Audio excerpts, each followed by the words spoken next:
What's really good, my people? Welcome in to No Catch Up Sports Talk via Chicago. I'm your host, Sean Little, Big Nick the Quick. With me, as always, Game 7. The Miami Heat went to Boston, took care of business, packed them up. Duncan Robinson asking questions of the crowd. We saw it all last night. Caleb Martin did his thing.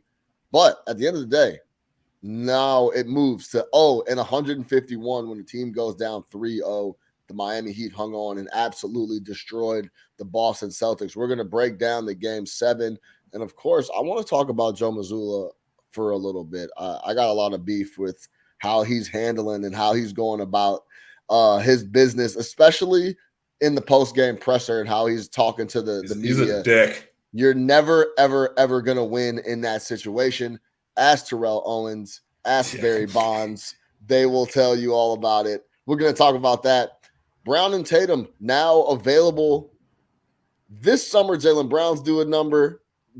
Tatum is available next summer, but they might try to get ahead of that. We'll talk about that. And then, of course, Denver Nuggets have been waiting to see who they'll play in the NBA Finals. The answer is now clear. The Miami Heat will go to Denver the next couple days. They're already in Denver. We'll talk about Jokic, that matchup overall, give a little preview. No Catch Up Sports Talk via Chicago. Let's get to it. Now look at Mossy. Really? Oh, so that's how you're going to play it. You going to do this? Okay, fine. That's all I needed. That's all I needed for him to do that. And it became personal with me.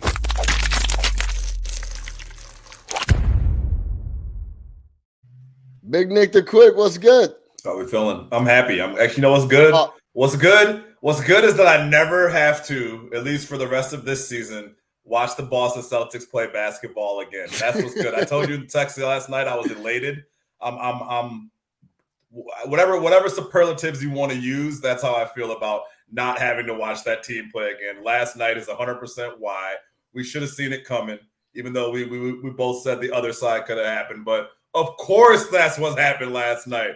Of course when it mattered, that's what we got into. So I'm feeling great. I'm feeling great, man. I'm ready. I'm ready for Thursday. Let's go. Yeah, man. Absolutely. I'm very excited. I'm ready to go because I am very excited. I don't have to talk about them either. I don't even want, we talked about them so much and everything.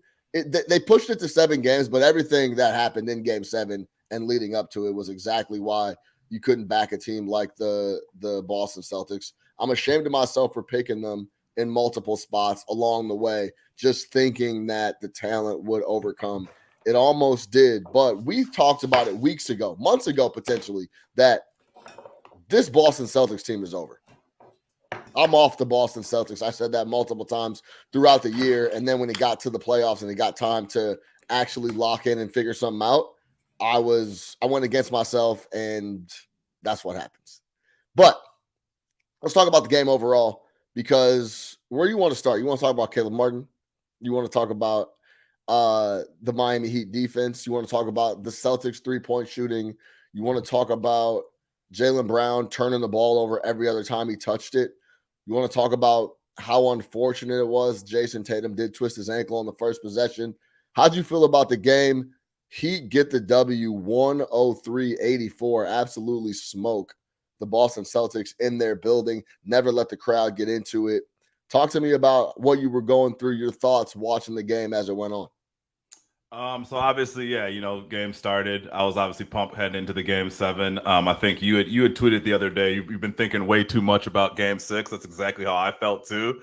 It was just that shot, the whole way it went down, the fact that I thought that Miami was going to close it out in 6 and that we had to go to 7. And I was nervous about the spot just because, not taking the Boston Celtics into account, but just historically, game 7, home team. And call it what you want to. This isn't shocking to anybody. The Boston Celtics on paper and every measure are a better team than the Miami Heat, right? Except for the one place where it matters is your heart. So obviously once the game started, I felt confident. I was like, hey, if this is what we're dealing with, especially after a 15-point first quarter in a game 7 at home, I was like, oh, we're good. They're not going to recover, right? We're talking about one of the biggest front-running teams in the NBA, the definition of a front-runner, right? They come out, they hit a couple threes early, they get up double digits, they're good to go, right? We don't have to worry about anything. But you want to talk about a tight game, and it's not like Miami was lighting it up offensively, but they were hanging in there with them. And then I think once you got to the second quarter, we were rolling. It was over within the second quarter. You could tell. Question. You could tell. I mean, you could talk about the Tatum injury, and I'm not going to, as much as we give Tatum shit, and as much as I personally dislike him as a basketball player, and I think as a human being, his ankle was fucked. Anybody who's ever played basketball or any sport for that matter knows what that feels like when your ankle goes like that. So the fact that he played the whole rest of the game until they waved the white flag at the end, I'll give him credit. But it was over, man. Like Boston, the rest of those guys had absolutely nothing. Outside of Derek White, no one else on that team showed up, right? Shout out Derek White. He's a hooper. He was trying to get it going, but we can talk about Jaylen Brown. We can talk about the other guys on that squad. We can talk about the fact that, as I texted you guys, I think the Boston Celtics average less than 2 passes per possession. It really is come up the floor. If I'm not shooting, then the first person I pass it to is definitely shooting. We can go 9 for 50 from 3. It does not matter. And the Miami Heat just kept doing their thing. Caleb Martin was awesome, right? Jimmy Butler, and you called it early. There was definitely something wrong in game 6, but he kept fighting. Defensively, some of the things that they were doing, Bam Adebayo found his rhythm late. And in the fourth quarter, they just blew the doors off him. So 15 point. Yeah. 15 point first quarter point, or 15 points scored in the first quarter from the Boston Celtics is the lowest number they put up all season. Yeah. It just happened to be game 7 of the Eastern Conference Finals. Now, you're 100% right on Derek White. There was a time in the game, I want to say in the third quarter, it turned into like a 6 or 7 point game. And the Miami Heat just continued to answer the bell in big spots. And Caleb Martin was the catalyst. Absolutely. There were multiple possessions in a row where they needed a shot. They would come down and Caleb Martin was getting it done. Or Gabe Vincent was hitting the 3. Or Caleb Martin was making an extra pass. I mean, it was just the game 7. It was almost like Miami was like, hey, let's just get back to playing our game. And it helps. The problem is when Boston, who relies on the 3-point shot so much, when they miss. That's an understatement. It really is. That's their entire game. It's their entire offense, and they don't abandon it. Yeah. There's no pivot. Hey, we've missed the last 15. When they start 0 for 10 last night? 0 for 10. Yeah. So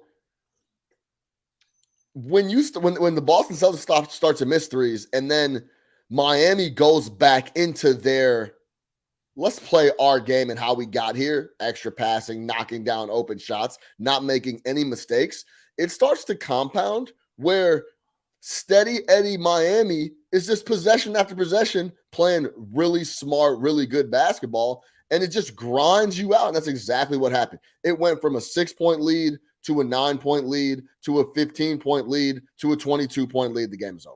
Yep. They just were steady, grinding them out the entire way, and Boston started to get frustrated. They had no answer, and it was just a classic. It was a classic Miami Heat performance and a classic Boston Celtics performance when they play bad, and that's exactly what it looked like. And I'm just excited we don't have to talk about them anymore. And the moment never gets to the Heat, right? Even they switch into that zone and cause team problems, right? And like we watch a lot of hoops. There's not a lot of teams out here running a zone as consistent as the Miami Heat do.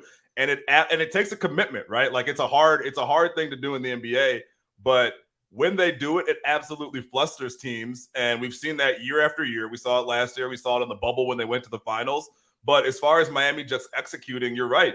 They know that if they keep doing what they're going to do, especially against a team like Boston, and this is key, especially against a team like Boston, if we keep doing what we need to do, eventually we're just going to wear them out. They're going to keep making mistakes. They're going to keep giving us the ball. They're going to get lazy on their defensive rotations. It also really helps us the fact that on defense, right, we talk a lot about offense 4-on-5 with certain guys. On defense, it was 4-on-5. Jason Tatum could not rotate. He could not move. And if you look at it in the third quarter, they really started to go after that and exploit that matchup. And you get Caleb Martin open. You get Gabe Vincent open. You throw Duncan Robinson in there. He's doing stuff, right? For whatever reason. And then on the other side, you look at Boston. Mazzulla panics, throws in Hauser, who has not played in maybe a month, right? And he immediately gets killed off a backdoor by Duncan Robinson, right? Shout out to our guy Eder, who said that's the number one sign of not being ready to play for a basketball game is when you get in and immediately get taken off the back door. Yeah.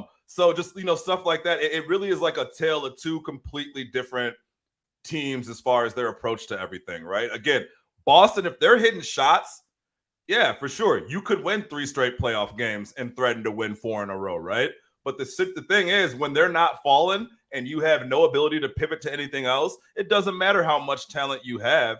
You're still up there launching threes. You're still up there turning the ball over. Your coach is panicking, right? And on the other side, it's slow and steady with whoever it is. So that's why you see Miami can go to Highsmith in the third quarter if they just need some energy, right? And some of these random guys, in addition to guys like Martin getting good minutes, Kyle Lowry getting good minutes, Gabe Vincent looking like the best guard on the floor. Do you understand, Nick? Structure matters. Structure matters 100% because he is literally inserting guys like Highsmith. 90% of the fucking NBA fan base doesn't know who that guy is. Yeah. When they saw him, they were like, who is this dude? Who is he? Earlier in the playoffs, like, who is this guy? Highsmith doesn't even get props posted. Yeah. Like, it's just he's not available. Yeah, it's just not available. Like, it's just what Spoelstra and that squad is doing is just insane. And I can't give them enough credit. I can't give Jimmy enough credit. We said it. If this guy wins the title with these dudes, forget about it. Forget about it. It's the greatest playoff run of ever. Like, for real. But look at the guys that he's sharing the floor with, right? Like Bam's an all-star, but he's a defensive guy. Offensively, yes. Bam is very, very shaky. So it really is Jimmy and a bunch of guys who have to do their thing in order for this team. Gabe Vincent, Caleb Martin, even Duncan Robinson, who's been glued to the bench for 2 seasons in Miami. Dog, he hasn't even played all year. Yeah, has not played. Duncan Robinson didn't play all season. He looks phenomenal in the playoffs. Now he's out here talking shit. Now, I tweeted in game 6 in the transition play, Bam gets the rebound and kicks it ahead to Duncan. And Duncan, without any hesitation whatsoever, with the finals appearance on the line, catches and pulls for 3. I had no problem with that. And now listen, my initial, and I tweeted it and everything, was like, man, why the fuck is he shooting that shot? Then game 6 ended. I literally thought about game 6 for every hour of the day till game 7. I probably thought about game 6, 15, 20 minutes. I'm not even kidding. Yeah. And I was just kind of like evaluating, breaking down just like different spots, different players. And I was in the shower and I was thinking about like, I still can't believe. By the way, some of the best mental sports takes happen in the shower. In the shower, I'm gold. You clear. Oh my God, I'm gold. Lucid. What? Put a microphone on, I'm gold. I need to start recording shower. Mazzulla needs to do press conferences in the shower. Then maybe that'll help. But I'm in the shower and I'm thinking about it, and I'm like, actually, that's a horrible take by me. I actually could 100% understand why Duncan Robinson took that shot. I can 100% agree that he should have taken the shot, because if you go back to game 6, Duncan Robinson down the stretch was sensational. Yeah. He played awesome in that second half. And it goes back to all the things we always talk about, that Spo and Jimmy Butler have these guys literally on another planet mentally. They're playing out of their body. Duncan Robinson caught that and pulled up like he's like, I'm Steph Curry, dog. You know how he caught it and pulled up like he was supposed to do it. Yes, exactly. That's what he is supposed to do. So when we talk about guys knowing what they're supposed to do, that's why you can't have a problem with that shot. And when you add it to the fact that he was hot, right? It's not like he was 1 for 9. He was on fire. He was making big shots for them down the stretch. You can't have a problem with it. You live and die with it. I think in film review, Spoelstra kills him if he doesn't take it. Doesn't say shit about him taking it. Yeah, that's actually no. After I looked back on it, I was like, "Whoa, I've been praising these guys, and I've been praising Jimmy and Spo for how much confidence that he's instilling in these role players. And then in the spot where it's time, I'm killing him because I took the shot. I was like, no, it's a bad take for me. So I was thinking about that, and he pulls up. I was going to say real quick, and a lot of what they do is in the fact that in those moments, Duncan Robinson can't be like, I'm Duncan Robinson, I can't take those shots, right? in these playoff games, Caleb Martin can't say, I'm Caleb Martin. I can't take over and lead us in shot attempts, right? Gabe Vincent can't say, like, hey, I'm going to take some of these threes or do some of these different things that I do defensively. You can't be out there questioning. No, you're in the NBA. You're in this spot because you dedeserve to get to this spot. Now you got to act like it. You can't. And that starts with Jimmy. That's a lot with your star. 100%. Like, hey, because a lot of stars in the league are like, no, it's me time. Y'all rotate around me, right? It's a solar system. Y'all are kind of in my orbit. I don't think Jimmy feels. I think Jimmy could shoot the ball 6 times. If they win, he's like, yeah, fine, I don't care. That's great. Yeah. No, so that's what I mean. It was actually it was a terrible take for me. It was the exact opposite, actually. The more I thought about it, for example, the only time this is the only time I saw the Miami Heat on an offensive possession question anything, and it's from Bam Adebayo because his offensive bag right now is very small, and he's questioning himself on the offensive end. The only time I saw, I'm sure there's a couple, but the clear one I saw that they second guess themselves on offense, Bam Adebayo catches the ball on the elbow, and he bangs Marcus Smart, and Marcus Smart falls down, and he's like waiting for a whistle, but he's standing there wide open, and it's like, yo, Bam, take a dribble and shoot the rock. Yeah, like what are we doing? And he looks around, and ends up passing it. That was the only time I saw anyone on the offensive side of the block question themselves or think about what they were supposed to be doing in that spot. He's supposed to take that shot, and that's how that's how they've got everyone feeling across the board. So absolutely. Yeah, man, kudos to the Miami Heat. They got it done, and to bounce back after losing Game 6 the way they lost it cannot be understated as well. Most teams, that's it. You lose a heartbreaker like that. And again, look at all the other factors on the road. You're tired as shit. You saw Miami after the game. They didn't even look happy. Like they were like, man, get us out of here. We got to hop on a flight. They're not even going home. We're hopping on a flight to Denver. No barbecue, no nothing. Like, you know what I'm saying? So they're obviously upset with that. But yeah, to come back, to bounce back. And I think you saw Spoelstra in that press conference. Like he was rattled, you know what I mean, after that loss. So I think that, man, that whatever they're doing over there, it's not cliche, the Heat culture thing. Like it is real. There's no other way to explain why you have guys who might not make the other 30 rosters in the NBA that are now playing 30 minutes a night on an Eastern Conference Finals team, beating a team with 2 All-NBA players. Dude, they have a roster full of guys. They have no guards left. I mean, Hero's out, Oladipo's left. Like their only guards on their roster are Martin and Lowry. They have a bunch of guys on the roster that were literally cut from other teams. Yeah. And they brought them in. J. Cole got Caleb Martin there, apparently. 3 years, little 3-year, $20 million deal. Yep. And now he's literally, they were arguing if they were going to give Caleb Martin the Eastern Conference Finals MVP. Which he should have. That's how, no, I don't agree with that. That's how far they've come along. So just shout out to the Heat culture. And then let me ask you this. Caleb Martin shooting 56% from the field in the playoffs, by the way. He shot. Hey, and he's a shooter, by the way. This is a jump shooter. He shot 60% in the series, bro. Caleb Martin shot 60% from the floor in the Eastern Conference Finals on jump shots. On jump shots. Went over his point prop every game of the series. Did he? So yeah, every single one. So you could have got rich. You could have got rich off Caleb Martin. Caleb Martin would have cashed you out, no doubt. So that's where we're at with the Heat culture and them. They're now in the finals. They're going to play Denver. So wait, real quick. Yeah. So are his numbers then, just knowing what you know, are his numbers inflated for the finals on some of these points props then? Like, is there going to be a way to exploit that and go under, or are you just not even touching that with him? I saw the chart was like 9.5. It went to like 10.5. It went to 12.5. And I think last night was 14.5. They can't peg it. I mean, they don't know what to do because, like, what are you gonna do? 20? Yeah, right. You know what I'm saying? So it's a tough spot for the book, no question about it. Let me ask you this, because you said they're low on guards. Hero gets cleared to play. Hand is apparently back. He's good. We're gonna see Tyler Hero in the NBA Finals. Yeah. If Coach Spo feels like that's something that there's really no care. Actually, right, for real. if Spo feels like maybe adding him back in is the play, then we'll see him. How do you I guess what do you expect out of that situation? What would you like to see Obviously we're not day to day with the Miami Heat, but we've watched every game that Miami Heat have played the last 2 months. Yeah. Do you insert him back in right away? Does he go back into his 25 minutes a night?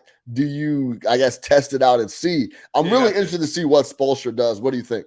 I think you got to test it out and see, because hero minutes come at the expense of Caleb Martin and Gabe Vincent, right? And Hero's also a guy that has to get his. So the way that they're moving the ball, we've been talking about that all playoffs, right? Those extra passes and things they make.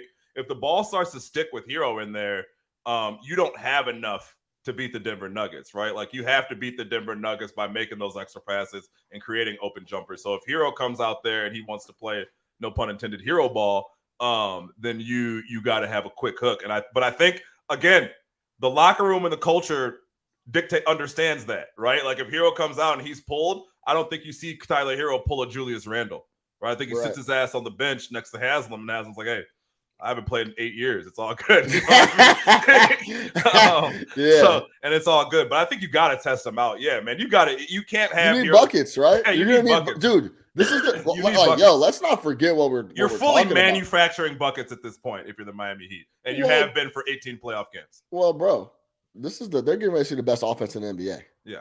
So, you're going to need baskets. There's no question about that. Really quick on the Boston Celtics shooting from three. 3 worst performances of the NBA season. They played 102 total games. The worst shooting performance of the year was Game 6 of the Eastern Conference Finals, 7 of 35. Yep. What was number 2? Eastern Conference Finals, Game 7, 9 of 42.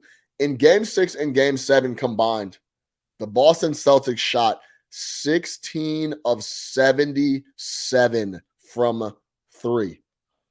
16 of 77 from 3-point range. That's just never, ever going to get it done. The shooting fact that you shot the 77, that's coaching. That's literally not changing anything that we're doing. Yeah, but what can you do, Nick? That's what they do. You can't change it in Game 7.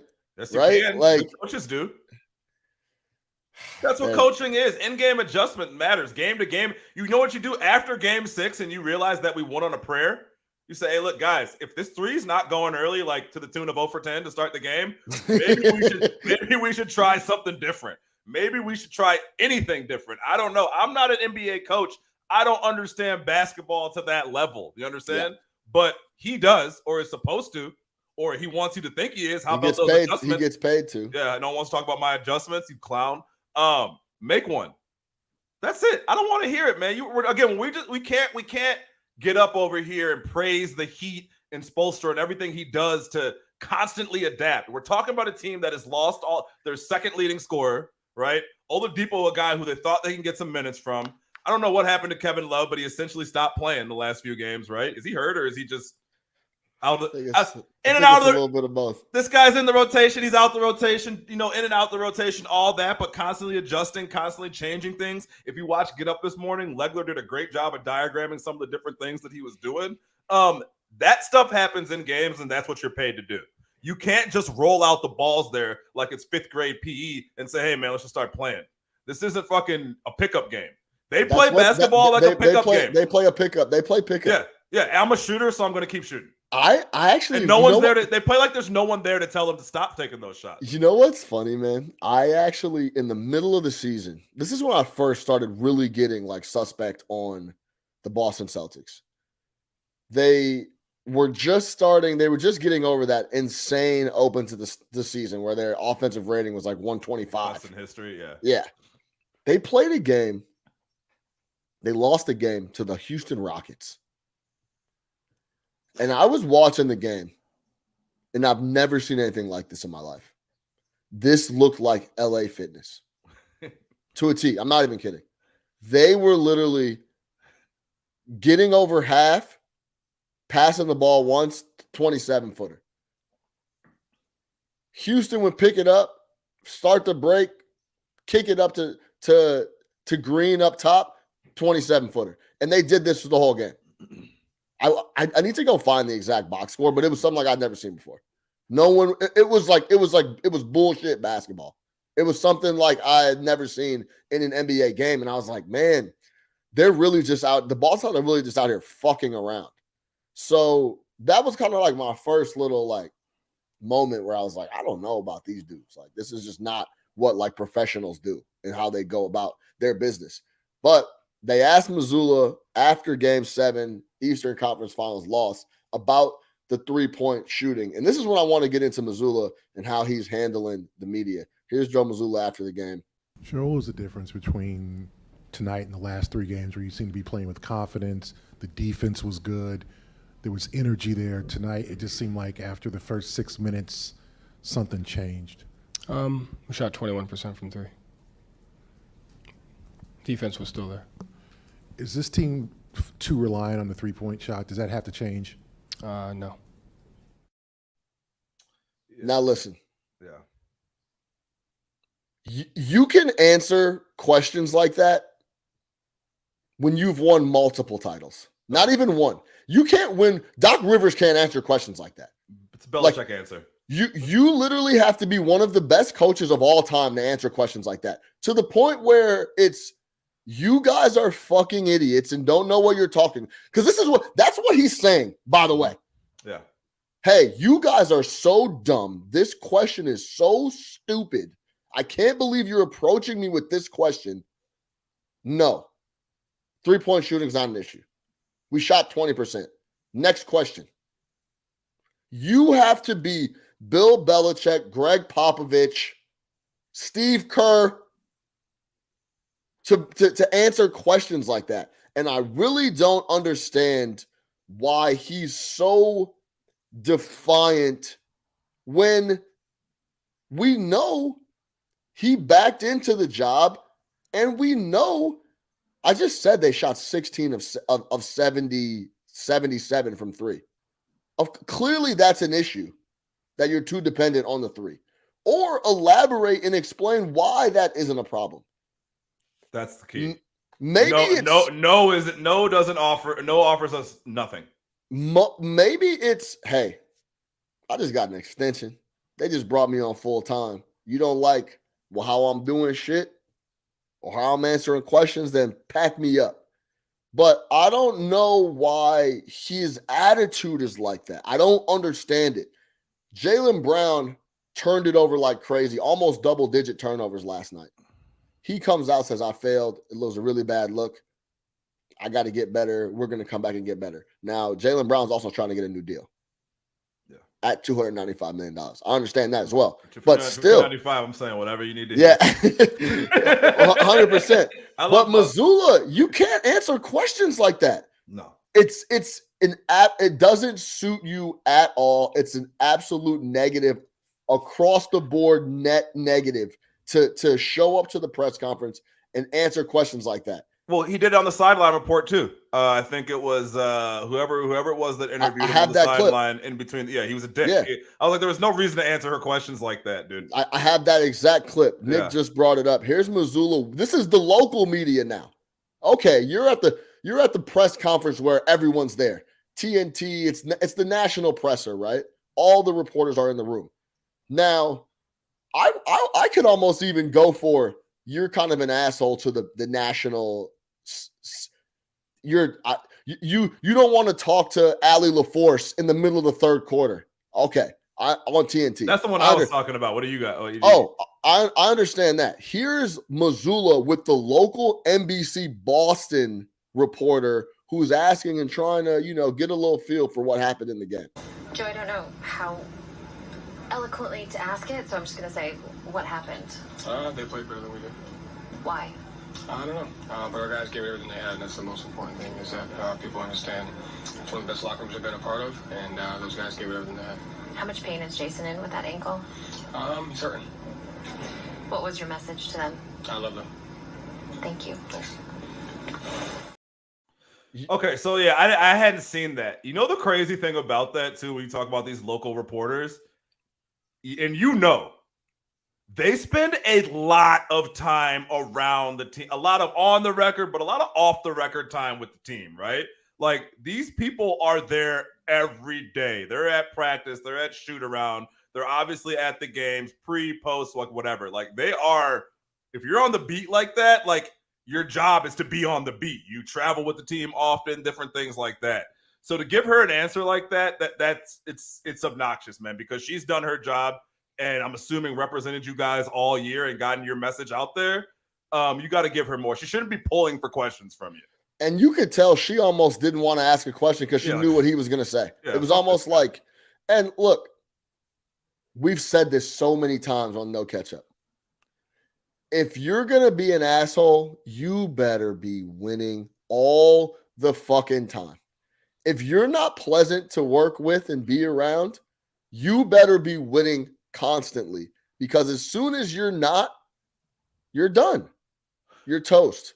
Well, and also don't get up there after what was the game where he got up there and said that was the last series, like, does anybody want to ask me about all the adjustments that we made? So it's like, oh, wait, so now you want to give some detail when it's going right for you? Right. I thought all series he was defiant towards the media. I thought he was standoffish. I didn't like his attitude. I don't like his demeanor. You are a first-year head coach that was given a really good situation. This team was in the NBA Finals last year. You have 2 max players and the reigning defensive player of the year, 2 all-NBA players. So, like, don't act, you know what I'm saying? Like, don't act like you hit a triple, but in reality, you were born on third base. Like, that's how he acts. He acts like he hit a triple. He acts like he hit a triple. Acts like he hit a triple, but he was born on third base. You were born halfway to home, if we're going to be honest. This team was 2 games from winning a championship last year. And you added Malcolm Brogdon. Let's not forget, you added a great player. So for you to get up there, right, and be defiant and give one-word answers and offer no type of explanation and not really take any accountability. I told them that I loved him. Well, fucking great. You know what I mean? Like, come on, man. And I don't need you to get up there and explain for 35 minutes, but give us something. What happened yesterday? I don't know. It's your job to know. Just some humility, too. Something. There's just no humility, no answers, something. No nothing. Answer a question. I could guarantee you ask everybody around that situation, like, how do you guys feel about Mazzulla? Move on from this guy. Yeah, I agree. But I will say this. Dell brought up a great point earlier this morning that I will not put this all on Mazzulla and the fact that these are the same problems they had last year in the finals. Some of these issues, as far as not being able to close games, disappearing in the fourth quarter, specifically Tatum. That was also in the finals, though. Yeah, we're not even there now. They didn't even get to the finals, and they lost to one of the best, probably the best three. To a very tough team to be in the finals. A team for sure. So, like, definitely, there's a lot of different things, and to be honest, Nick, they shouldn't have made the Eastern Conference Finals. Well, and I'll give you this, man, and you just talked about it a little bit, but don't sell yourself short. You called it early. I think I was on it after that the Quickly game. I was like, something's not right with the Celtics. They shouldn't have lost that game. Right. And that's when I was kind of like, it's fishy over there. You were on it weeks before that. And we're like, hey, this Boston team, something not right. They're not, something's not right. They're not serious. And then I picked them twice. Yeah. Against the exact opposite team in the Miami Heat. So, all right, that's the chapter. It's closed. It's done on the Boston Celtics 22-23 season. We'll see where they go. Oh, let me ask you really quick, because we have no time constraints today. We could chat. Jaylen Brown, Tatum, you bring them both back, max them out, and figure out what needs to be done? Kind of have to. Jason Tatum is 24 years old. Yeah, Brown is 26? He just finished his 24-year-old season. They've been to the Eastern Conference Finals, I think 5 times. Let me, I don't want to butcher that. But what do you do? Well, to me, Tatum is I'll give you a little intro of what I'm feeling. Part of me is like, you bring back him and Brown, Tatum and Brown, you go find another coach and you go again. The team is right there. You just got to get a better coach and a better offensive situation and a plan. And I think you're right back knocking at the door to be in the finals. And eventually the ring will come. I wouldn't make too many drastic moves on the roster. Now, if Jaylen Brown doesn't want to be there, it's a completely different story. But also, you can't let Jaylen Brown walk out the door as a free agent. Yeah, no, you got to do a sign and trade or something like that. Yeah, you don't let him walk. He's way too talented of a player. On the Tatum thing, there's absolutely no situation in which you don't move forward with Jason Tatum. Jason Tatum is the cornerstone of your franchise. To me, again, my personal feelings aside, he's one of the most top 5 most talented players in the NBA from a pure talent perspective. He's young, and you hope that he can get through some of this stuff because of his age. I think that we forget how young Boston is just because of how experienced they are. And just how many different iterations of this team Tatum has actually been on. There was like the Kyrie version of it. There was the Gordon Hayward and them version of it. There was the 1 year of Udoka. Now you're here. So like they're like a weathered 24, but he's still only 24. So I think you bet on Tatum for the rest of his career. And I think until you see it with a different coach or a different approach, you bet on Brown for the rest of your career. The chances of getting 2 guys like that again, or getting another guy with Brown's talent level to play with Tatum, are very, very, very slim to none. Now, what you have to do is 100% retool the rest of that roster. Those guys can't be, or you need a point guard. I think you move on from Smart. I think this is probably it. You move on from Smart. For as much good as he does a lot of bad. And just overall, I don't think he's what you need. But I don't think that you move on from Brown or Tatum. I think you have to pay that money. And that's just where we are in the NBA. Yeah, this is the 4th Eastern Conference Finals appearance for Jason Tatum. It's crazy. Cleveland, and then literally 3 times in a row. 3 out of 4 years they played the Miami Heat in the Eastern Conference Finals. Yeah. So Miami's beaten them twice, right? And Miami's beaten them twice, correct. So yeah, that's where I'm at.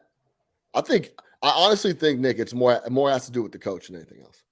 And you could always be able, if it doesn't work in a couple of years, Brown is still going to be valuable. Yeah, but it's the coaching to me. I think I don't understand. Again, if we want to talk about holding guys accountable, we've seen it happen. We saw it happen with Monty Williams for Game 7 performances, right? We've seen it happen with Doc for playoff performances. Like, you have to move on from Mazzulla. Period, point blank. There's still good coaches out there available. I would take anybody. You know how I feel about Budenholzer. You know how I feel about, but I'd even bring in Bud. Nurse is off the market. Shout out Nurse for going to Philly. What a great hire. I thought he was going to go to Milwaukee. I don't know. I'm not sure what happened there. But you know how we feel about Nick Nurse here on the program. So I think that's a really good hire. But yeah, you got to do something else, man. This team is too ready. You're going to come back into next season as still the favorites in the Eastern Conference.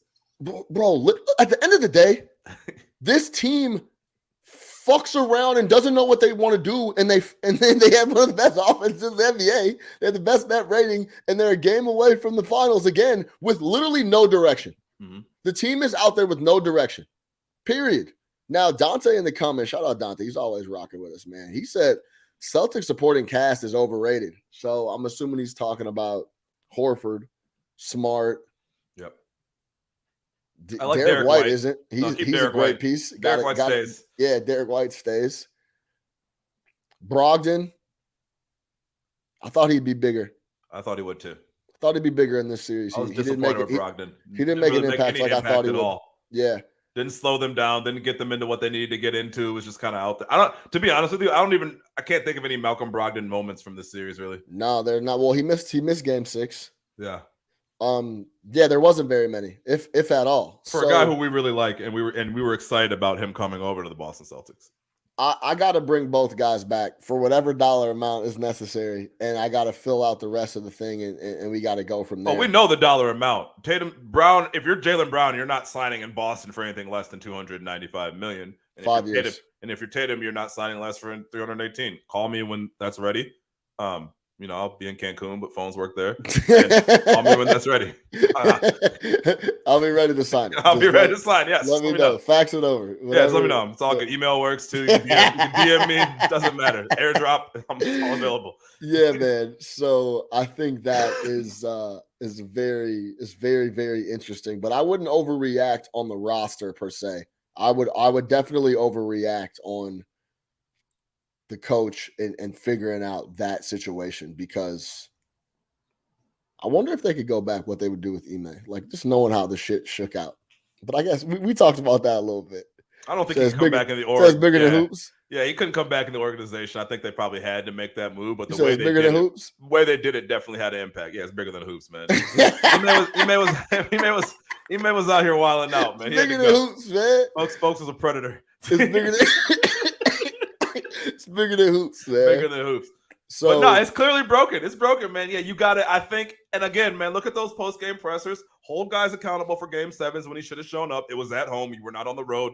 Everything was pointing. The momentum was in your favor. Everything was pointing in your favor. Hold him accountable for game 3 and for game 7. That's what I said. Game 3 and game 7. I need answers as to what happened in game 3 when we literally didn't show up down 0-2. And I need an answer for game 7 as to why we didn't show up in that one. Also, let me know what happened in Atlanta as well. That's it. Les, we'll move on. Let's talk about the finals really quick. We're gonna have another episode for you guys probably before the finals. When do the finals start? Tuesday or Wednesday? Or Thursday? Thursday, I believe, is game 1. Let me see. Let me make sure. Yeah, Wednesday is tomorrow. If you had Miami playing tomorrow, that's cruel. I forget the holiday got me messed up. Tuesday today, so they play on Thursday. They played Thursday, going straight to Denver. They flew to Denver last night. Game 1 is Thursday. We'll definitely have a post-game finals recap for you. Let's talk about the finals matchup a little bit because let's talk about the Denver Nuggets. We just talked about the Heat. We know what they're about. My initial gut is telling me I don't see how Miami beats the Denver Nuggets. They're like a more polished offensive team and have shooting just like the Celtics, but have coaching. Have good coaching, and then they have probably the best team and the best player in the NBA at the moment, in Jokic. Yep. My gut tells me the Denver Nuggets should take care of business here in 5 or 6 games. I've said that multiple times about the Milwaukee Bucks. I said the same thing. I was about to say. I said Miami's like the anti-gut feeling team. Yeah, exactly. They keep hanging these big numbers too. They keep winning game 1 on the They road. keep winning game 1 on the road. What do you think that locker room is like? Like, what do you like? I want to know. Like, I don't know. You talking about Miami? Intrigued. Yeah, I'm just intrigued as to what goes to have that mentality because I think it's just I think before, but like the Haslam thing actually matters when you literally will pay that guy millions of dollars to not play because you believe that he impacts your culture that enough. Like, I think there's just no outside noise whatsoever. None of it. Like a lot of teams talk about turning off social media and not listening to anything. Yes, I really don't. I bet you they hang out. I feel like they hang out. Like they play cards. They're kicking it. Like, yeah. And that's it. And Jimmy's not a fucking asshole. He loves those guys for real. He actually likes those guys, and it's a level playing field when they're walking Caleb, around. You're better than Jason Tatum. Like, no, I'm dead ass serious. Like, you're better than him. Bust his ass. For real. Jaylen Brown gonna turn it over for you 5 or 6 times. Get out in transition and go get a basket. So I believe it is like that. Jokic, Bam is gonna have to deal with Jokic, and Bam's numbers against Jokic are not very good. I'm going to get those for you as well. But whose are? My guy Matt Moore laid it out, which was a good point. Who is going to deal with Michael Porter Jr.? 6'10" Michael Porter Jr. Now, my gut feeling was like, you have to throw out logic with these guys, the Miami Heat. But like he laid out Duncan Robinson 6'7", Gabe Vincent 6'3", Caleb Martin 6'5". Like the rest of those guys aren't very big, right? Jimmy is going to be on him a bit as well, but he's going to have to deal with Jamal Murray a ton and a little bit of Jokic. Yeah, so they have that piece. Now, how do you feel about the matchup overall? Because Denver can shoot it. They're athletic. If Aaron Gordon is knocking down shots, this shit is a sweep. I'm gonna tell you that, right? If Aaron Gordon is shooting 50% from 3, it's a sweep. Yep. So how do you feel about the matchup overall? And I'm gonna get these Bam and Jokic numbers. Yeah, so overall, I mean, look, man, on paper, this is a 4 or 5 game series. If we're being honest, I'd be surprised. On paper, it's surprising if it gets to 6. There's nothing about the Nuggets that tell you that they're not going to be able to absolutely wash the floor with the Miami Heat, just based on a matchup perspective, right? Like, you just laid it out. No one's going to be able to deal with Porter. They don't have the length. They don't have the bodies to throw at these different guys that Denver can hit you with. In addition to the Porter, Murray, and Jokic situation, look, you also got guys like Bruce Brown coming off the bench and making it happen. You got KCP, NBA champion Contavious Caldwell-Pope, Yeah. causing problems, and just different guys that they can do. And Malone has been a good coach. You go back to Sacramento, they let Malone go early for no real reason, in my opinion. But Mike Malone has been a good NBA coach. They are not going to falter like the Boston Celtics did, right? So with that being said, you do throw out logic against the Miami Heat. I don't see any way that they win this series. But if you were to tell me that Miami's going to give them 2 or 3 games that has Denver afterwards, like, wow, that was tough, then that wouldn't surprise me. So I could see it going 6, only because it's Miami, only because Spoelstra is battle tested as far as coaching. He's won multiple championships, been to multiple NBA finals. And this team just doesn't have any quit in them. I think a lot of times you see teams lose in matchups like this because they come out early and realize, we can't beat these guys. That will never happen, right? That just won't happen. They're not going to go into some situation where they're down 20 in the first quarter and just be like, fuck it, we're waving the white flag. And I think that kind of wears on other teams that are playing against you because you're used to that happening, right? You get up early, some teams just lose confidence and you end up trouncing them. That's not going to happen with the Miami Heat. So I believe if Denver stays focused, they're going to be fine. I believe they're going to win the series. You couldn't pay me to take the Heat in any type of bet to win the series here. I don't care if it was plus 50,000. But still, I don't think it's going to be a cakewalk. But they'll win. They're too good. I can't. This is where it stops. Eventually, some of this stuff has to stop, and you got to have the guys to do it. And again, Boston was the perfect opponent for the Miami Heat. Yeah, 100%. It was the perfect opponent. Mentally soft. Defense completely suspect, and they rely on one thing on offense. And when that variance kicked up and they were missing, they were dust. And no true leadership on that team. Yep. None. So, yeah. Jokic versus Bam Adebayo last 2 seasons. He's shooting 63%, 17 of 27.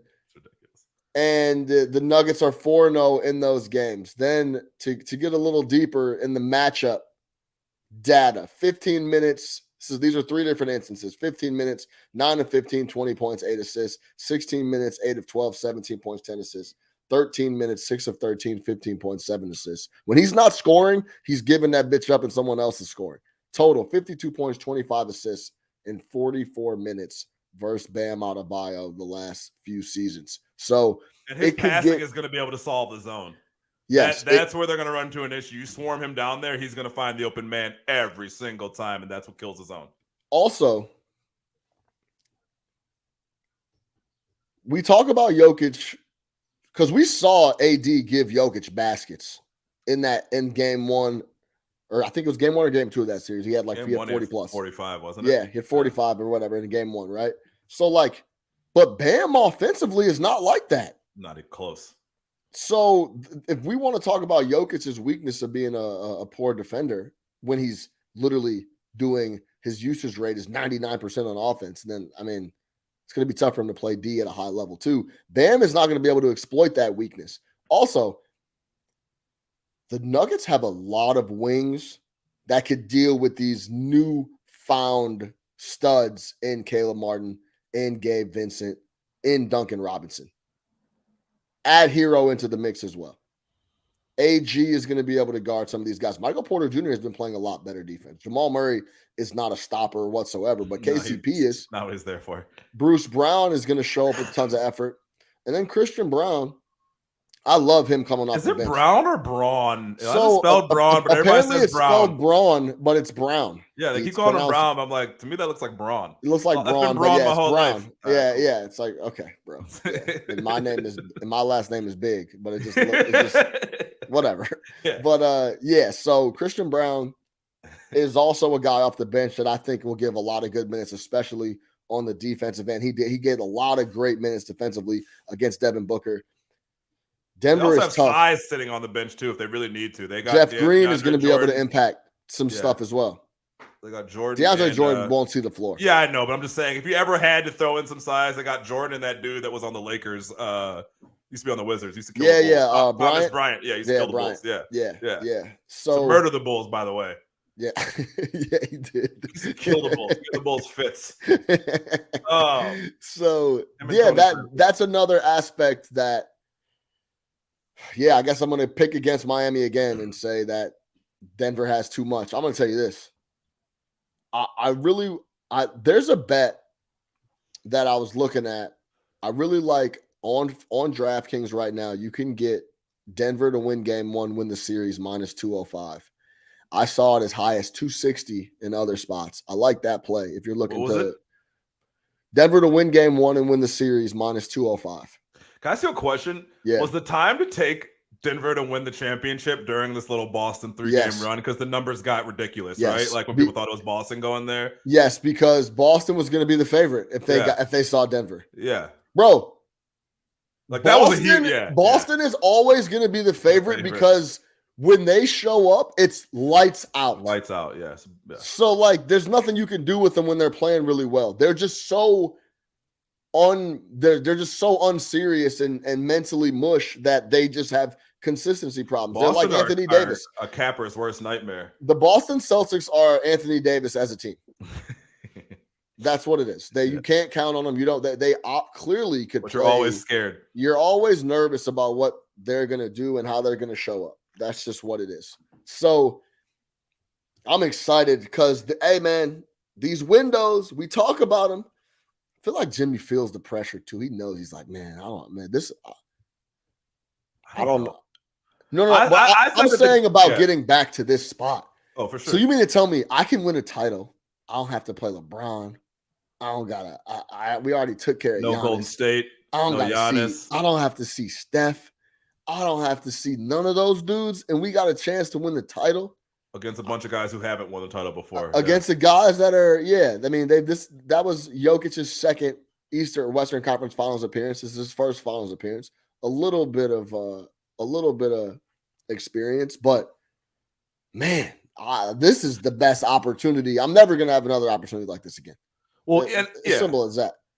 And I think a lot of it on this first one was like, oh, the bubble was the perfect situation for the Miami Heat. Like, no, the situation is the perfect situation for those boys. Yeah. So we saw that through this run. So I get that on that type of pressure, but not the type of pressure that becomes debilitating. No, right? No. He's aware of it. He's aware of it. He's aware of Yeah. the moment, right? Like he's aware of the moment and the gravity of it. But I think one of Jimmy's best things, and you kind of saw it in this series too, is they also have a game-by-game mentality. Like it is very game-by-game. Like the fact that they were able to tuck away game 6, right, and just move on to game 7 and show up like that shows that they're really able to kind of just their mentality is a lot different. So yeah, I man, it's so hard to it's all logic says Denver, quick, easy, painless, right? But again, this is the Miami Heat, so maybe we're under the spell of all this stuff, whatever it is that they do over there. But it makes sense. It's not, you're not stupid for it. We picked against them for 2 out of the 3 series that they've been in this year. The Milwaukee series still stays with me. 5. They folded those guys. They ran, yeah. And Milwaukee's not a quitting team. And Milwaukee is just not. They have issues, but they're not a quitting team. They're just, it's for them to do what they did to the Milwaukee Bucks with Giannis. Middleton was still around. Drew Holiday was out there getting smoked. Jimmy cut his dreads off. That Jimmy literally cut his dreads off. that series sticks with me still quite a bit. Yeah, it was very tough. Because Boston they've been doing what they just did all year long. They've been fucking around. They'll have spurts where they play really well. They fucked around against Philadelphia, but Philadelphia felt like fucking around more. So they lost that game. The Philadelphia 76ers weren't mentally tough enough to go on the road in game 7 and get a win.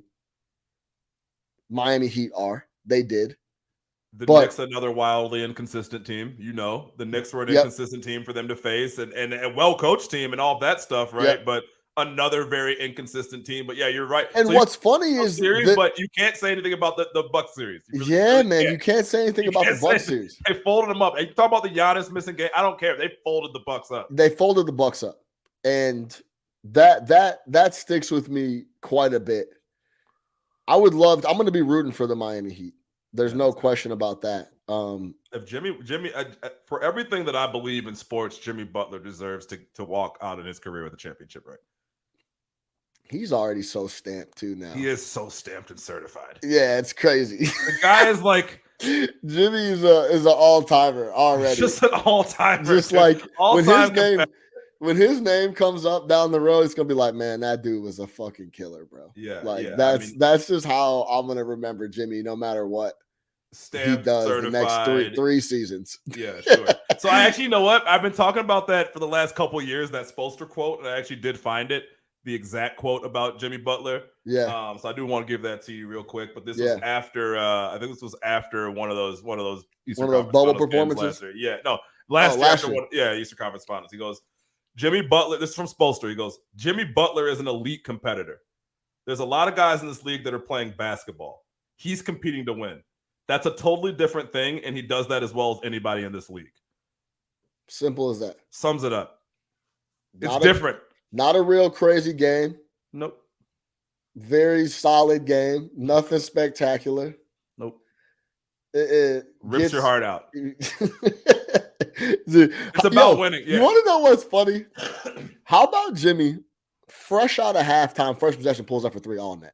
Yeah. I was like, dude, like it happened so fast. It was almost like Boston wasn't really out of half yet. Yeah. They tipped the second half. Jimmy caught the ball, took 2 steps, 2 dribbles, knocked down 3 all net. I was like, bro, this shit is a wrap. Yeah. So looking forward to seeing how they deal with the Denver Nuggets. How you feel about game 1? Are you on the Denver's got a lot of time off, man. They've been chilling for what? 8 days? They're gonna be chilling for what, 8 or 9 days? Yeah, they've been kicking. I think Jokic probably took another trip. I don't know. That type of stuff, the fact that Miami's been in foxhole mode for 2 months now, could actually end up working in their favor because they've caught everybody on surprise game 1. Everybody they've played, they've caught on surprise game 1.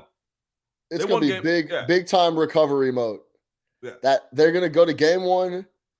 They're gonna be in the altitude, but literally they haven't played in 10. They're gonna almost have not played in a week plus for sure for the Nuggets. So I'm interested to see what that is. The number right now is 8.5. Is that what that was? What it was for game 1 against Boston too, right? No. That should close at 10. It was 9.5. It closed at 10. Man. Yeah. Free cheese. So we'll see where that. I'll put it this way: I'd take Miami before I took anything else. You would take the 8.5 before you I would, before you lay the 8.5. Yeah. I could see them getting smoked. Yeah. Yes, just on some we just need some more time to gear up and get ready to go. Go out there, do a little bit of calisthenics. Yeah, warm up, get the legs right. Because we've seen that multiple times from the Heat throughout the playoffs. Well, Spoelstra knows. Schedule losses. Just packing games up. Hey guys, and they might not say that, but they understand, and that's in the coaching. Yep, no doubt. And you got to sometimes. It's fine.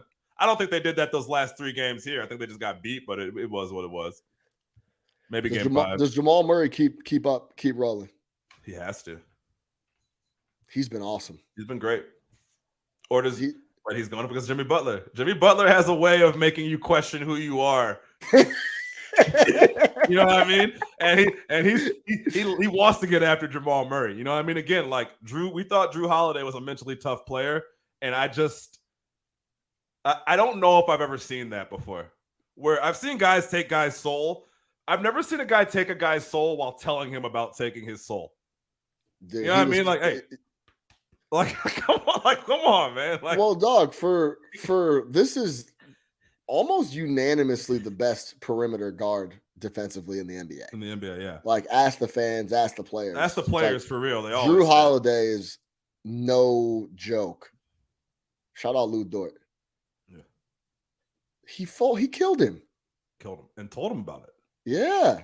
Over and over again. So yeah, Drew, you see Drew last week? Yeah, he busted my ass. Yeah, he said that on a podcast, right? Yeah, he's busting my. I didn't know what to do. He's